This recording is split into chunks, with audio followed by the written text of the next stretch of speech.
Vous êtes bien sur Radio Libertaire, vous venez d'écouter, vous avez reconnu Jean Ferrat chantant les paroles d'Aragon sur cet inconnu qui est en nous. Cet inconnu qui est en nous, François Méronis, vous l'avez très fort bien exprimé dans ce livre Tout autre, une confession qui vient de paraître dans la collection L'Infini de chez Gallimard. Alors on a parlé en antenne, il faudrait faire des émissions en antenne, Thierry, comme ça on aurait le in et le off.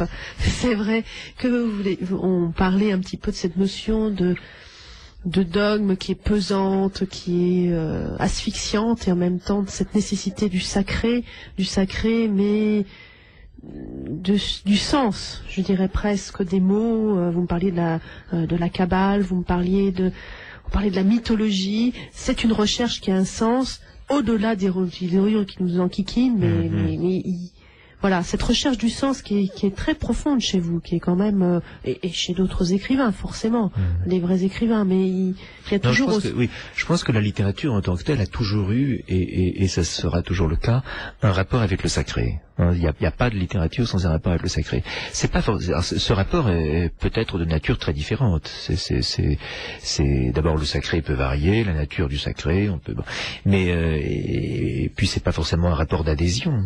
Non. Le sacré en tant que tel ne demande aucune adhésion. C'est une opération qui a lieu et qui c'est de l'ordre d'un sacrifice, c'est de l'ordre d'une. Je pense qu'un grand livre est toujours une opération dans le sacré. Dans le sacré et dans l'irrespect aussi, l'irrespect le plus, par exemple, la profanation a un rapport avec le sacré. L'irrespect le plus grand, c'est le geste le plus sacré, curieusement. Et le respect des lecteurs, malgré tout, parce que vous écrivez quand même des phrases qui sont, on n'a pas encore parlé de votre style, mais c'est un style qui ne cherche pas à plaire, ça je l'ai dit tout à l'heure, qui est dans la recherche permanente. Il y a quelque chose de très... Il y a la recherche aussi d'une forme de beauté, donc là, voilà. Ça pourrait plaire, la beauté. Mais effectivement, cette beauté... Mais vous pouvez laisser parfois... ça ne veut pas dire que vos phrases ne sont pas belles, mais je veux dire par là que vous laissez le temps au temps, c'est-à-dire qu'on voit les phrases se construire aussi, on voit le livre se construire et tracer son chemin. Il y a un sillon. Il y a un sillon. Mais je suis très attentif malgré tout, à la beauté d'une langue, à sa manière. C'est très important qu'une langue rejoigne c'est ça qui est le plus... Quand le langage retrouve son relief. Alors, vos admirations, on va y venir, parce que c'est Les Possédés de Dostoïevski, Quand j'étais, ça a eu un rôle. En fait, le vrai titre, c'est Les Démons. C'est les Démons de Dostoïevski. Oui, c'est un livre extraordinaire, qui m'a ouvert, quand j'étais adolescent, disons, à des dimensions qui finalement m'ont concerné très très... beaucoup dans la suite. Ça m'a ouvert à une compréhension de ce monde. La confrontation au mal, qui est quand même pareil que pour le sacré, le mal est une notion en littérature. Dostoïevski m'a permis de comprendre qu'est-ce que c'est vivre dans une société qui n'a pas d'autre élément, en fait, que la destruction. Et en fait, nous vivons dans une société qui a comme soubassement la destruction. C'est pourquoi il faut repenser même la possibilité d'une activité anarchiste de ce point de vue. Parce que la destruction n'est plus extérieure à la société. Elle est son pivot. Et du coup, qu'est-ce que c'est que de transgresser à l'intérieur d'une société qui est elle-même fondée sur la profanation, sur la transgression? Destruction de l'être. Destruction de tout. C'est de l'être, comme vous dites, c'est que la société, disons, telle que la Première Guerre mondiale l'accouche, les gens sont entrés dans la Première Guerre mondiale sans se rendre compte de ce qu'ils faisaient. Mais Dada a été le premier mouvement à l'intérieur même de cette guerre qui a fait, comment dirais-je, apparaître la prégnance de la destruction dans le cœur même de la société. C'est-à-dire que tout à coup, on vit dans le mouvement même de l'économie, par exemple, qui nous régit, c'est la destruction du monde. Et par ailleurs, depuis 1945, pour la première fois, la planète est sous le joug d'une explosion nucléaire qui peut intervenir à n'importe quel moment. Oui, oui. Donc ça, c'est quelque chose qu'il faut avoir en tête. C'est-à-dire que c'est la possibilité d'un sacrifice de toute vie sur Terre à chaque instant. Et par la technique. Par la technique, mais pour vous construire, vous dites non à la société, donc vous allez à l'encontre, enfin, à je dirais presque qu'il y a toujours je me suis rendu sensible à l'aspect derrière l'apparence, oui, oui, oui. À l'aspect profondément mortifère de cette société. C'est-à-dire que la publicité, et tout est publicité dans cette société, m'est apparue très tôt comme une mince pellicule qui dissimule une forme d'horreur.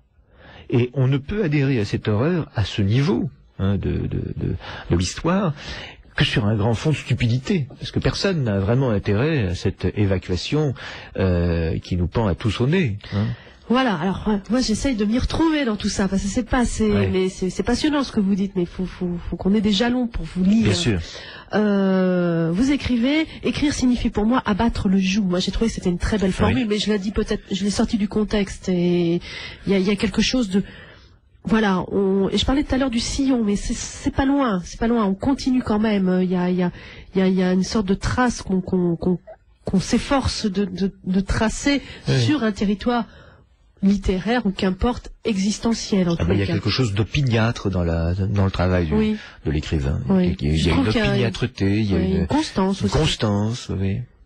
Il y a une difficulté, la difficulté de Cocteau, mais il y a une difficulté, une faculté de facilité aussi. Parfois, il y a des éveils, il y a des grâces, et puis, mais vous n'avancez pas avec un masque. C'est ça que je veux essayer de dire. Non.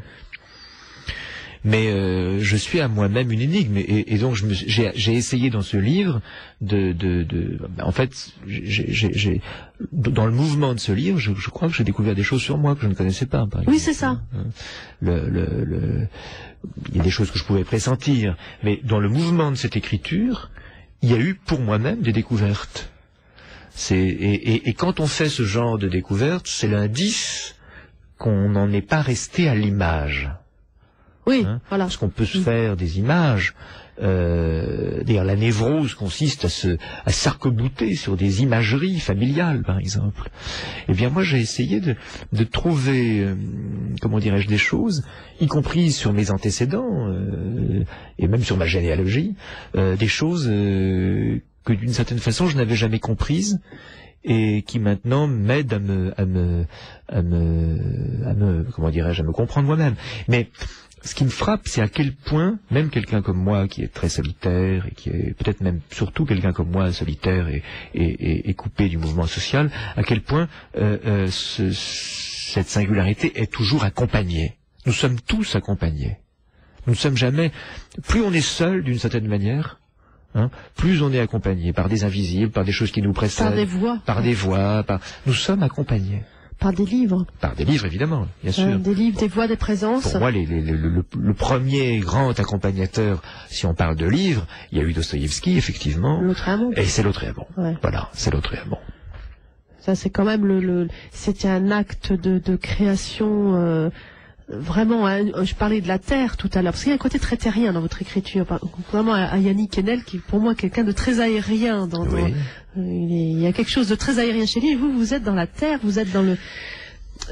Il y a un truc, on n'est pas loin des Étrusques, des Dogons, mais enfin il y a un côté comme ça enfin c'est peut-être une image, et je me fais peut-être plaisir à ce micro, mais bon, c'est une intuition comme ça.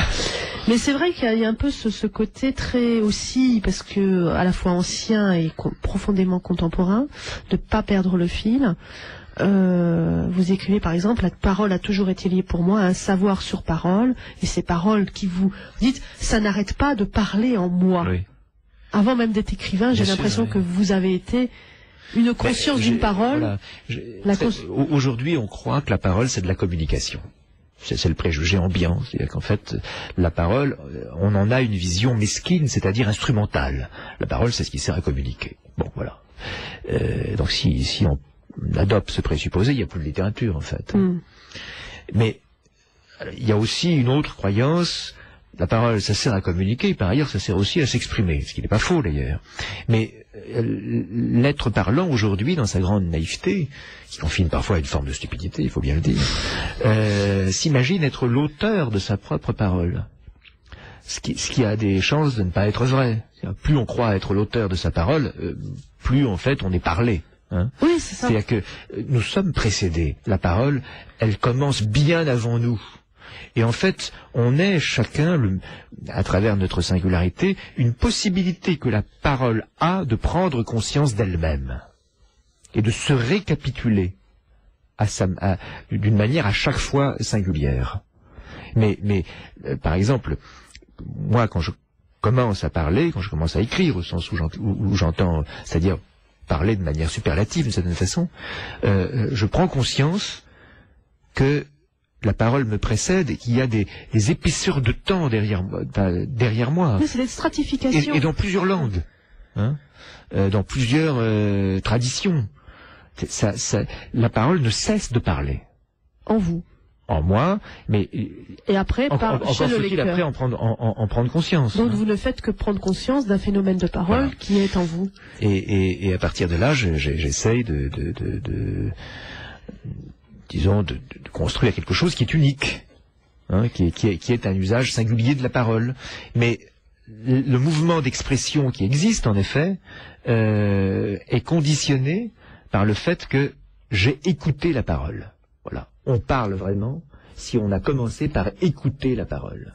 Et je crains que les êtres parlants tendent aujourd'hui à une forme de surdité. Il y a une métaotite. Hein, c'est une formule de Nietzsche. Il dit les gens sont frappés de métaotite. Ils ne m'entendent pas. C'est l'impression qu'il a. Ils ne voient pas, ils n'entendent pas. Ils entendent pas. Et vivent-ils seulement? Ben non, justement, parce que si on n'entend pas, si on ne voit pas, on n'est pas vraiment dans la vie. C'est une vie morte. C'est pas la vie vivante. Et donc il y a c'est une forme de somnambulisme.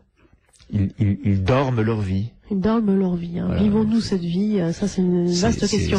Les dogons, ça nous ramène aux dogons, parce que les dogons, le renard qui, je sais pas si les auditeurs connaissent un peu les dogons, je pense que oui. Bref, le renard, d'après le renard pâle. Le renard pâle qui passe et qui va faire, en fait, pour un présage dogon, c'est le renard, c'est les traces, c'est les pattes du renard qui va. C'est une lecture, ce fameux présage avec le renard qui passe. Oui, c'est ça. Et j'ai l'impression que votre conception de l'écriture rejoint un petit peu cette lecture du présage qui est très étrusque aussi, parce qu'on pense le présage, c'est ce qui vous est dit et ce que vous allez interpréter. Il y a toujours ce rapport. Avant d'écrire, on est lecture. Oui, c'est sans doute parce que je me sens un peu étrusque que je suis devenu à ma façon africain. Oui. Mais voilà. mais disons.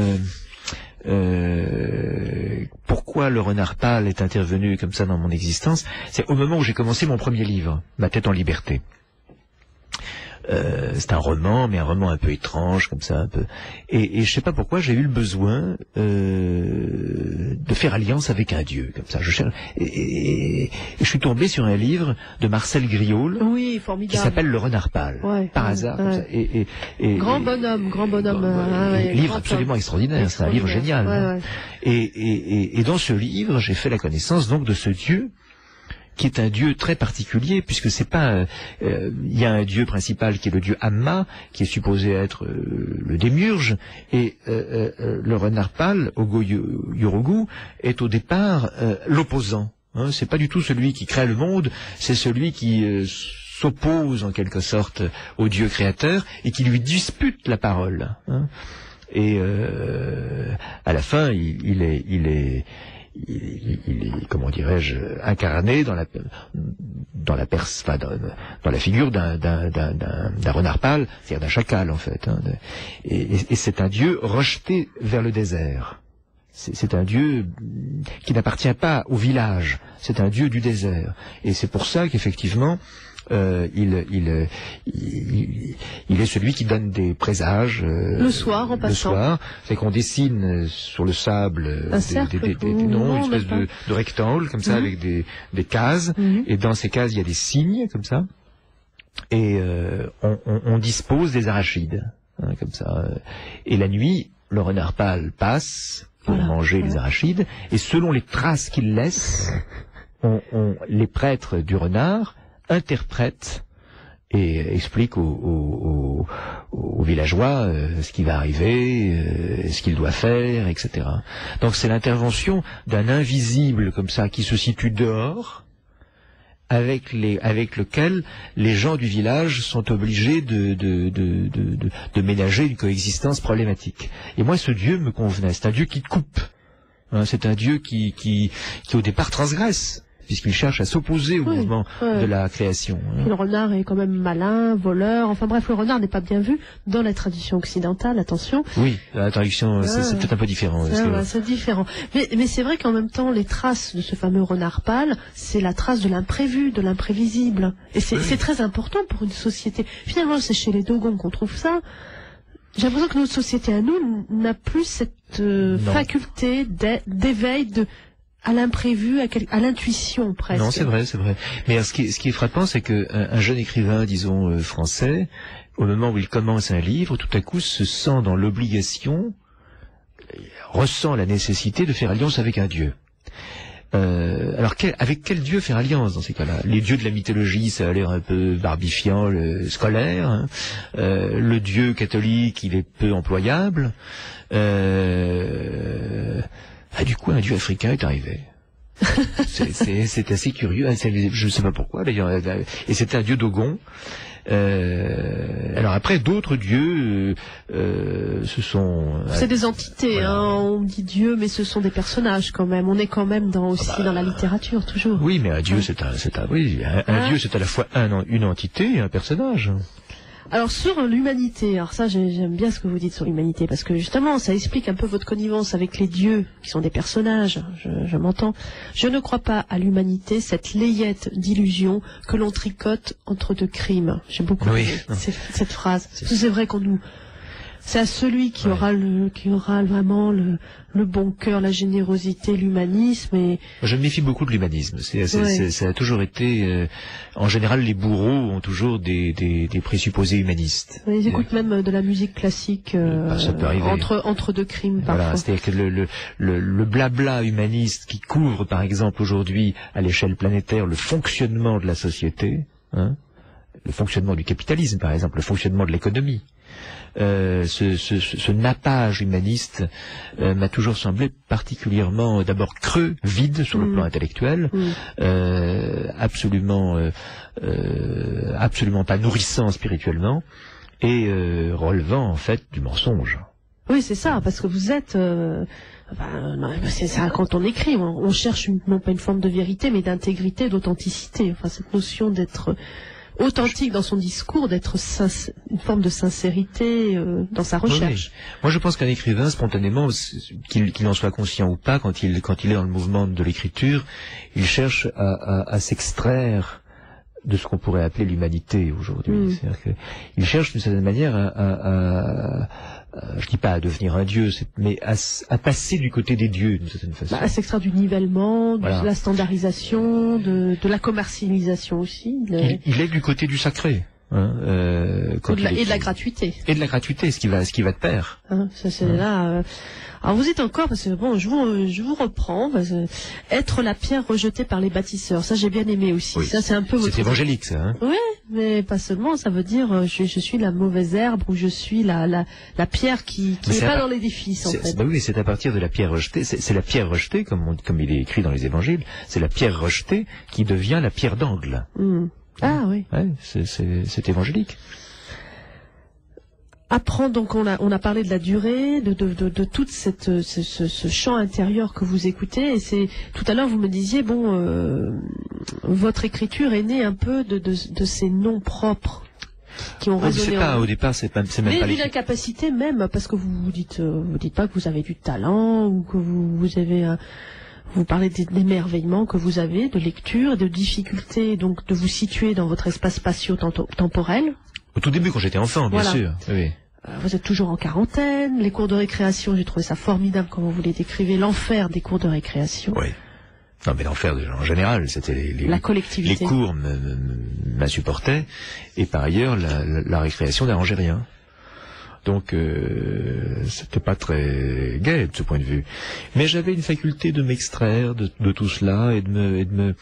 En fait, la solitude a toujours été pour moi une grande ressource. Vous pensez que cette solitude est menacée actuellement, cette capacité à être seul finalement, puisque c'est le couple ou le groupe Oui, non, c'est la chose la plus menacée. C'est-à-dire que on arrange l'existence des êtres aujourd'hui de telle manière qu'ils ne soient jamais seuls, même quand ils le sont.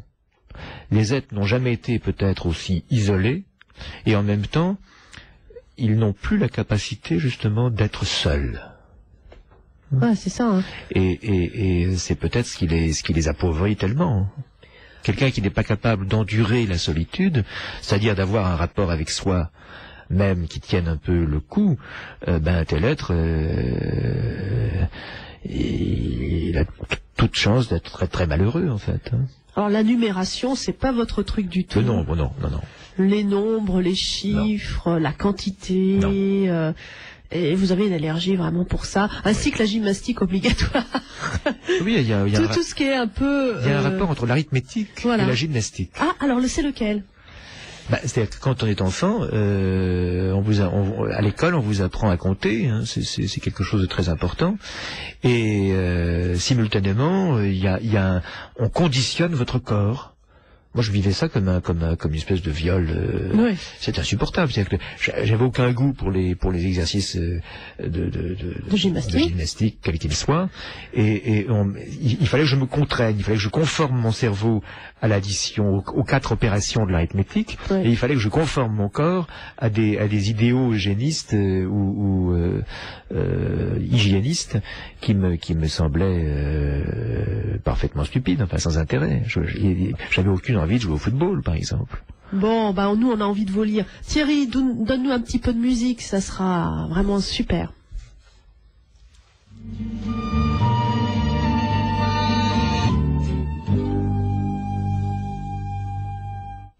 Vous êtes bien sur Radio Libertaire 89.4 et des poussières. Vous écoutez l'émission Bibliomanie, aujourd'hui en présence de François Méronis.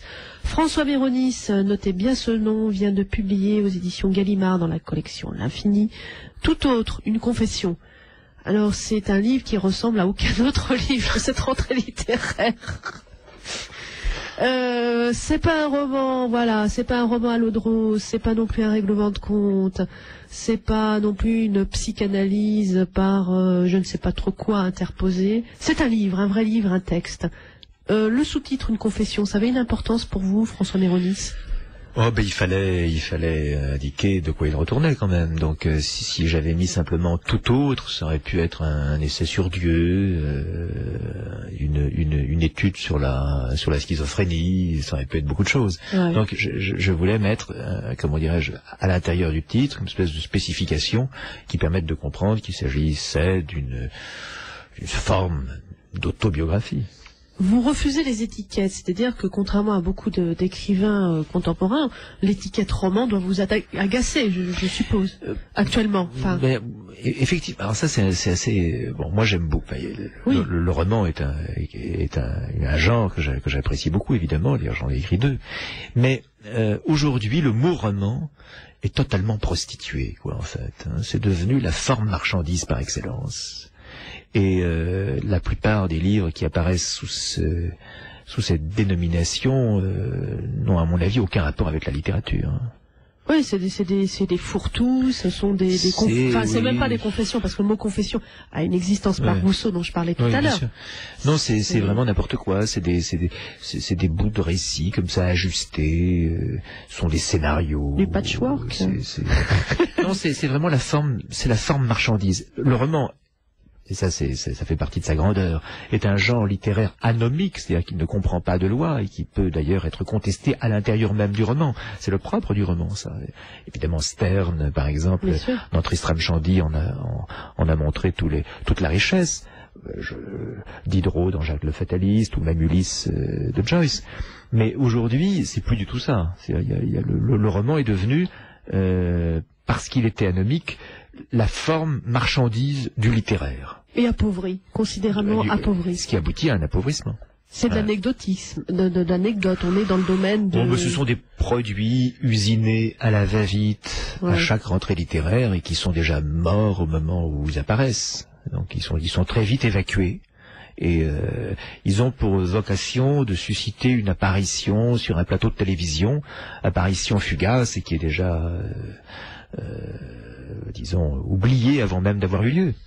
Alors il y a une qualité, enfin il y a disons un art dont vous soulignez l'importance dans votre livre, dont je rappelle le titre, hier Tout autre, une confession, qui vient de paraître aux éditions Gallimard dans la collection L'Infini, François Méronis.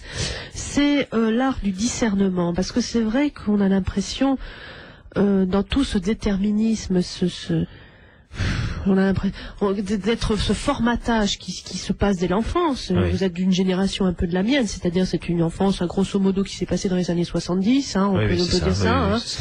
Ou finalement les années 70, une époque de liberté quand même, de libération pour d'autres générations que les nôtres, enfin nos parents. Et ce formatage était là, et ce formatage est toujours présent, et de plus en plus présent, et de plus en plus sournois et invisible. Oui. Par différentes sortes, appauvrissement du langage, appauvrissement de la littérature. C'est un nivellement invisible qui prend la forme d'une émancipation. Et Pasolini est le premier à avoir vu cette chose-là. Il diagnostiquait l'apparition d'une nouvelle forme de fascisme qui marcherait complètement à rebours du fascisme historique, parce qu'elle prendrait précisément la forme à la fois d'une société consumériste et d'une émancipation des mœurs. Et le discernement, c'est la capacité de voir de quoi il retourne à chaque instant. Voilà. Et ça, vous en parlez bien, enfin au détour d'une ou deux phrases comme ça, mais c'est une notion importante chez vous. Encore, on est dans le nom, dans nommer les choses, le rôle de l'écrivain et d'avoir cette. Un écrivain, c'est quelqu'un qui voit, et c'est d'abord quelqu'un qui voit ce que les autres ne voient pas. Et par exemple, Dostoïevski, quand il écrit Les démons, effectivement, il montre quelque chose qui est encore à l'état de gésine, qui est presque inapparaissant. Il est tombé sur une anecdote concernant un certain Netchaïev, la façon dont un groupe nihiliste a liquidé un jeune militant sur fond de conspiration révolutionnaire.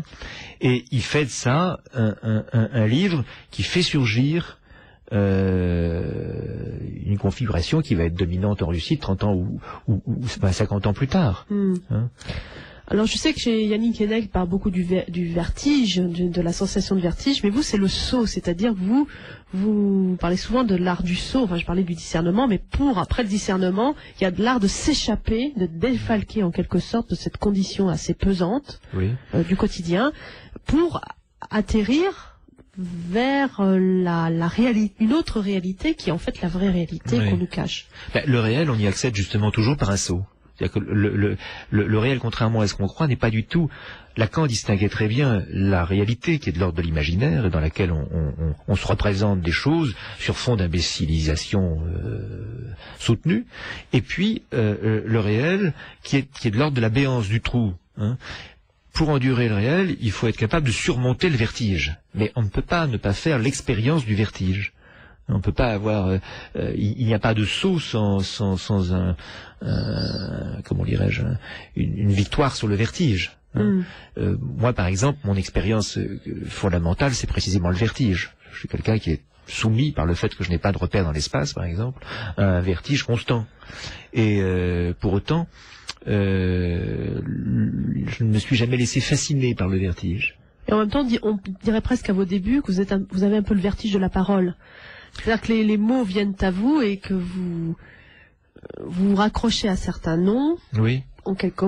Comme quelqu'un qui a le vertige et qui se raccroche quand même à une forme de réalité pour aller plus loin. Mais bon, il y a un peu cette notion de vertige qui est là au départ avec la parole, qui ne vous est pas donnée et que vous allez acquérir. Voilà. Il y a une dimension vertigineuse aussi dans la parole, c'est-à-dire qu'il y a une sagesse dans la parole qui déborde toutes les sagesses humaines. Encore faut-il s'y rendre sensible. C'est-à-dire, on a accès à cette sagesse si on accepte de céder le pas à la parole. C'est pas d'abord nous qui, en tant que sujet, devons nous exprimer, mais il y a la parole qui peut-être comporte une forme de sagesse, qui peut nous libérer, qui peut même recéler une délivrance. Encore faut-il qu'on cède le pas, qu'on accepte d'une certaine manière de mourir, pour que cette dimension soit atteinte. C'est ça le saut, d'une certaine manière. Hein? Et aussi la marche, c'est important pour vous, la marche à pied. J'ai l'impression que vous êtes un marcheur, je ne sais pas. Vous en parlez un petit peu, vous dites à un moment, marcher, ça me défalque d'un lieu, je passe... vous êtes très sédentaire, parce que pour vivre dans la même rue là où on est né, vous avez vos petites habitudes. Je marche effectivement dans Paris, mais enfin, dans Paris, n'exagérons rien. Oui. Je vais au café tous les jours, et je vais en général à un moment ou à un autre en marchant. Et donc, oui, forcément. Je suis pas un grand marcheur, mais j'aime assez marcher comme ça, me promener, regarder, et très souvent je suis frappé en remontant et en descendant des rues en général toujours les mêmes, du fait qu'il suffit de s'arrêter à n'importe quel instant pour voir des choses qu'on n'a jamais vues. C'est pourquoi j'ai jamais trop compris les gens qui éprouvaient le besoin de partir très loin. Mais vraiment j'ai ce sentiment très violent d'un surgissement radicalement nouveau à chaque moment. Il suffit de s'arrêter, de regarder ce qui se passe derrière une fenêtre. À chaque moment, d'abord l'instant est différent, hein, c'est un moment unique. Et puis par ailleurs, on se rend compte que ce bout de rue par lequel on passe depuis toujours, au fond, on l'a jamais regardé. Très souvent, je me dis, cet immeuble, au fond, tu l'as peut-être vu des centaines de fois, des milliers de fois, au fond, tu l'as jamais regardé. Et il m'apparaît pour la première fois. Et comme c'est lié à ce moment, d'une certaine manière, je ne le reverrai jamais. Et comme par ailleurs, j'ai pas beaucoup de repères dans l'espace, selon la manière dont je l'envisage, dont je l'aborde, il apparaîtra sous un jour différent. Peut-être même que c'est le même immeuble que je vais redécouvrir 6 mois plus tard, quoi, comme absolument nouveau. Arrêter le temps, prendre le temps de s'arrêter, c'est important pour vous. Dire stop à ce monde où tout va vite, finalement on est... Oui, mais ça je me suis jamais laissé, disons, assujettir à l'accélération du monde. J'ai toujours vécu à mon rythme. Donc vous n'avez pas de télé, j'ai compris, pas de portable. Non, je me suis jamais laissé soumettre à des mandements sociaux qui m'apparaissent dérisoires en tant que tels. Non, moi j'ai pas besoin d'arrêter le temps dans la mesure où finalement mon temps, votre temps est libre. Voilà. Mon temps est libre. Donc en revanche, j'ai besoin d'approfondir. Il y a des moments où tout à coup j'ai besoin de prendre le temps de lire un texte difficile, de prendre le temps de découvrir une pensée, voyez. De relire, vous relisez beaucoup Oui, je relis beaucoup. Oui, bien sûr. À quoi ressemble votre bibliothèque, par exemple Il y a quand même pas mal de livres dans ma bibliothèque. Oui, j'imagine. Mais je relis souvent des par exemple, je sais pas, je suis en train de relire Malcolm Lowry, Au-dessus du volcan. Ouais. Où je passe mon temps à relire les évangiles gnostiques, par exemple, c'est une source d'inspiration, ou certains textes de la Kabbale qui me passionnent, le Zohar, ou d'autres choses. Non, par exemple, il se trouve que la semaine dernière, j'achevais ma relecture des démons de Dostoïevski, dont je parle dans le livre. Bah voilà. Oui. Donc la lecture est assez fraîche, la relecture est fraîche. Non, je passe mon temps à lire et à relire, ça c'est certain. Et l'écriture dans tout ça, comment elle se présente? Est-ce que vous écrivez? Est-ce que vous avez des heures pour écrire? J'écris en général le matin. J'écris le matin et l'après-midi je prépare la séance du matin suivant et le soir je lis en principe. Je lis toutes sortes de livres. En général je lis 4 ou 5 livres simultanément. Est-ce que on va parler de votre coéquipier Yannick Enel et la revue Ligne de risque, qui est une revue qui a un sens, et justement dans ce monde un peu de standardisation de la littérature, cette revue est basée sur un dialogue constant avec Yannick Enel. Comment avez-vous rencontré Yannick Enel et comment est née la revue Ligne de risque? J'en parle justement dans tout autre, cet épisode, c'est-à-dire qu'effectivement, on s'est rencontrés par hasard. À une lecture qui était faite à la librairie Le Divan et donc ça l'ancienne place là où il était avant, place Saint-Germain, exactement là où, et on a très vite décidé ensemble de faire une revue qui produirait en quelque sorte son propre élément. Il y a une formule de Marcel Duchamp que j'aime beaucoup, qui dit « Le célibataire broie son chocolat tout seul ». Et je me suis dit, je vois Thierry qui me fait des petits signes. je me suis dit, voilà, il faut qu'on produise un élément. Enfin, faut pas broyer du noir quand même. Non. Bon. Non, mais l'idée c'est de comment dire, de créer un espace de créer un espace qui ne soit pas soumis à une demande sociale. C'est ce qui nous a permis à l'un et à l'autre de faire les lectures nécessaires pour nourrir les livres qu'on voulait écrire. C'est-à-dire, en même temps, de rencontrer des gens aussi. On a rencontré des penseurs comme François Julien, comme Charles Malamud, comme Gérard Guest. C'est une drôle de revue qui par certains côtés ne ressemble pas aux autres revues littéraires. C'est un peu un laboratoire. C'est un lieu profondément asocial, parce que ça ne correspond... évidemment, on ne gagne pas un centime à faire une revue pareille. C'est une revue d'ailleurs qui est très peu médiatisée. On fait un numéro par an, en gros. Autour d'un dialogue. Voilà, depuis 97, et on le fait tous les deux. Au café. Entre autres. Au café, entre autres, où on veut, c'est-à-dire qu'on fait ça. Ça dure depuis 1997. Et cet art du dialogue, on pense à Platon aussi, c'est quand même une tradition ancienne de maïotique, d'aller plus loin, de recherche. Mais d'une certaine manière, notre préjugé, en quelque sorte, c'est que notre maître, notre Socrate, c'est la parole elle-même. Donc c'est la parole qui nous enseigne. Alors, il s'agit de trouver les truchements qui, à chaque fois, selon différentes traditions, va permettre à la parole de nous enseigner. C'est de ça qu'il s'agit à chaque fois. Ligne de risque, c'est ça à chaque fois. Et en général, ça peut être, par exemple, André Padoue qui va nous parler de la pensée indienne. Prochain numéro, par exemple, vous pouvez nous donner une petite idée si les auditeurs veulent... Comment fait-on pour se procurer Ligne de risque? Il y a quelques librairies qui vendent la revue. Par exemple, il y a Chan sur le boulevard du Montparnasse. Il y avait avant La Une. Il y a Compagnie. Puis d'autres librairies comme ça, qui sont en général des librairies un peu littéraires. Il en reste quand même des librairies un peu littéraires. Oui, heureusement. Et donc, c'est d'ailleurs dans ces seules librairies que mon livre est correctement vendu. Mais c'est vrai, j'ai constaté qu'il n'y avait même pas de pile dans la plupart des librairies. Il était directement au rayon. C'est pas mal, vous êtes directement dans la postérité. Je suis directement dans la postérité, mais en même temps, dans l'idée, je suis aussi un peu censuré quand même. Oui, parce que... vous n'êtes pas destiné à être une tête de gondole. Voilà, c'est ça. Est-ce que c'est bien d'être une tête de gondole? Je crois pas, finalement. Vous avez des chanteurs, vous avez des acteurs qui sont tête de gondole. Oui, j'ai vu que il y avait même des présentateurs de télévision, qui étaient sur les piles Mais bon, le fait d'être un livre, justement, ça dissuade les piles. C'est très chic de publier un livre, surtout quand on est politicien et qu'on veut arnaquer un peu son électorat, ça fait sérieux. Et on dit qu'on a surtout écrit soi-même le livre, et tout le monde y croit, Parce que c'est ça qui est incroyable, c'est que tout le monde, tout passe par l'image, avant de passer par la parole et par la pensée qui est véhiculée par la parole. C'est un petit peu ça aussi, ce qu'il y a derrière votre livre, Tout autre, une confession, François Méronis.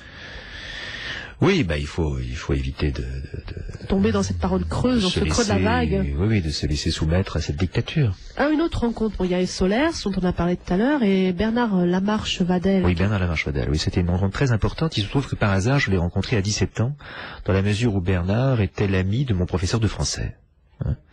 Et c'est à partir de là que j'ai écrit mes tout premiers textes dans la revue Artiste, qui existait dans les années au début des années 80, et dont j'avais 17-18 ans. Et ça a été pour moi une chance, c'est-à-dire d'avoir sous les yeux très vite un écrivain et qui avait son propre fonctionnement. C'était un personnage quand même, Lamarche-Vadel, à part, complètement à part. Oui, là, il avait une dimension qui s'est révélée plus tard, un peu sacrificielle peut-être, un peu sombre. Oui, il s'est suicidé, il y a quand même toute une histoire. Et c'est vrai que son écriture, là encore, on pense à vétérinaire, je pense. Voilà. Oui, vétérinaire. Voilà. C'est vrai que c'était une écriture dérangeante, qui ne cherchait pas à s'inscrire dans l'air du temps, on n'était pas dans le produit. Et en même temps, il ne cherchait pas à s'inscrire dans l'air du temps, mais en même temps, il fait voir le soubassement même de ce temps-là. Hein. Très souvent, les livres qui cherchent l'air du temps, en réalité, ne sont que de la publicité pour ce temps-là. Alors que l'écrivain qui voit le temps, curieusement, on ne reconnaît rien. Il y a une espèce d'étrangeté. Hein, alors que c'est précis. Parce qu'au fond, ce qui nous est le plus proche, en général, c'est ce qu'on a le plus de mal à voir. Ce qui est sous notre yeux. C'est exactement ce qui est sous nos yeux. Donc nous sommes pas myopes, mais nous on serait peut-être un petit peu hypermétropes, si je vous On est un peu aveuglés. Oui. Aveuglés parce qu'il est proche. Ouais. Le lointain, au contraire, nous le lointain aussi, en général. Le lointain, mais on se laisse prendre à des images. Il y a des visions comme ça idéologiques qu'on a tendance à avaliser, à reproduire, alors que il suffirait de regarder et de trouver, et c'est ça qui est difficile, une parole qui correspond à ce qui n'a jamais été dit de ce qu'il y a à voir. Trouver l'inconnu, c'est un petit peu... J'ai l'impression Ligne de risque. Qui a trouvé l'idée de ce titre de la revue Ligne de risque? Je sais pas, c'est venu comme ça. Ligne, la ligne... Ligne de risque, oui, c'est venu comme ça. L'époque vous semble trop frileuse, trop... en littérature, surtout, il y a moins... On en parlait aussi tout à l'heure, mais c'est vrai qu'il y a pas ou peu de critiques littéraires, il n'y en a quasiment pas. Non, la critique littéraire, c'est un domaine entièrement falsifié aujourd'hui. C'est un grand problème. Hein. Par exemple, quand on écrit un livre, aujourd'hui, il ne peut plus être médiatisé de manière convenable. C'est vraiment la critique littéraire. C'est comme si le soubassement de la critique littéraire aujourd'hui, c'était la haine de la parole. On ne peut pas devenir critique littéraire d'une certaine façon si on n'appartient pas aujourd'hui à la confrérie des gens qui ont trahi la parole. Une parole nourrie, une parole qui a vécu, ça c'est le propre de l'écriture et de l'écrivain, j'ai l'impression à vous lire. Alors je vais vous lire la dernière phrase, la première phrase, le premier paragraphe est très beau. Parmi ces biographies possibles de la parole, voici donc avec humilité la mienne, et pour qu'elle luise de toute sa lumière, portez-lui attention à cette parole qui a vécu, qui a fait son chemin vers vous. De toute façon, François Méronis, la route n'est pas finie, je sens d'autres livres qui sont en train de naître. J'espère bien, oui. Je sens d'autres livres qui naissent toujours en vous. Et c'est important que le livre se termine sur le mot « attention ». Oui. Oui, parce que... Il n'y a pas de littérature sans attention. La capacité, tout à coup, de se concentrer et d'aiguiser son attention. Et ça rejoint un peu les constats. On dit qu'aux États-Unis, les enfants ont même pas 1 ou 2 secondes d'attention, cette fameuse attention. On est toujours... Il y a il y a la présence de l'image et l'absence de la pensée qui... Oui, c'est sûr. Mais la pensée, c'est ce qui tend à disparaître du fonctionnement même de la société. C'est ce qui est fortement dissuadé. Et on peut voir, quand on regarde un médiatiste à la télévision, par exemple, ou quand on en rencontre un, parce que moi, il m'arrive d'en rencontrer, à quel point ces gens-là sont délaissés par la pensée. Ce sont des êtres que ça n'intéresse pas. Non, c'est l'applaudimètre. Ouais, c'est le blabla qu'il faut servir à ce moment-là. Ils sont en même temps très intéressés par le prêt à penser, le prêt à digérer, le prêt à consommer surtout. Tout ça sur un fond mafieux, il faut bien le dire. Hein. Oui, assez mafieux. Mais ça, il faudrait qu'on fasse une émission sur la mafia littéraire. Ça, alors là, on a beaucoup de choses à dire. Elle n'est pas littéraire en fait, parce que les gens dont je parle, les médiatistes, ce ne sont pas du tout des littéraires. Ce sont des gens des médias. Des médias. Et ils ont ce sont des gens complètement vides, très vulgaires en général, et qui secrètement, le seul rapport qu'ils ont avec la littérature, c'est un rapport de haine. Ah, alors un autre débat, François Méronis, je vous remercie. Je rappelle le titre de votre livre, Tout autre, une confession, de François Méronis, qui vient de paraître aux éditions Gallimard dans la collection L'Infini. Et j'encourage tous nos auditeurs à poursuivre le chemin, à lire vos autres livres. Et puis je suis sûre qu'il y en aura d'autres encore. Et la revue Ligne de risque, ne la loupez pas, allez chez Tchane. Thierry, un peu de musique.